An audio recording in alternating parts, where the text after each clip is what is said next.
what we women argue about: politics, sports, religion, larger things on the horizon, okay, history, the future, all those things, right? And women care more about the micro things, right? Things that are related to personal relationship, personal experience, okay, personal hobby. So if you want to bond with a woman or a woman and you are discussing about who is the better player between Chelsea and Ronaldo, you are just deceiving yourself. You are discussing about if this government is the best, or you are discussing about Stalin and Putin. That's not what you really go for. If probably maybe you buy a matching clothes, you buy yourself and that thing that shows, oh, me and you are bonding personally, and me and you are together. So that kind of things, or you ask her about maybe she has trouble with maybe somebody in her second, ask her about that, but let her just emotionally unload on you. Just listen to her, let her talk about her problems. You bond far more than discussing about what you enjoy with the guys. So this is why you see in some relationships, right? After a guy start dating, after they've gone through the I'm attracted to you phase and they start dating, you know that for the guy to really have his fun, he needs to go out with his fellow guys. They are needed because he can't have that kind of fun with his woman. You want to go to a stadium and watch ball at a stadium. You don't do that. You see guys now on particular nights when they are playing a major leagues, they sit down together, they shout, they drink beer. Right? That's how men bond. Okay, you will not really see any woman in that place. Right? You don't see any woman in that place. Women bond more by discussing about maybe women can bond now by discussing about maybe a relationship or a family or what's going on, personally. So about what? I thought about communication. Our communication is different. I thought about our priorities are different.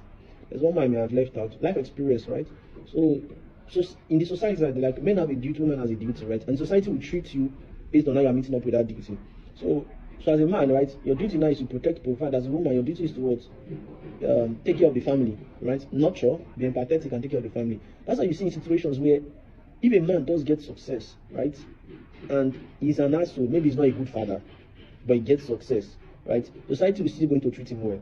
If a woman gets success and she has no family, even though she has money, right, people will be asking her that when I go to get married, it seems like even no matter how successful she is, the lack of a family or lack of a husband, people will still see it as a failure. Even if he's richer than most men, okay, most of the people will see that, there will still be that question of family, or she's a. So when it comes to family relationships, right, women are expected to, when I say family, when it comes to, being married, okay, women are expected to have that. That's what is seen as woman's success. She has a family and she has children. Man's success is money, okay, man's success is money and his ability to provide. His ability to provide either the family is there or not. If he has money, if he has social status, good for him. Woman's social status is that she has been absorbed into a man's, she has a family and she has children. So basically, right, successful man, successful, society will treat them well. Okay, you're successful.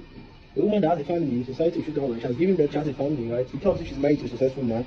Society will say, okay, she has done her part, right? Broke man, unsuccessful man, society won't treat you as important.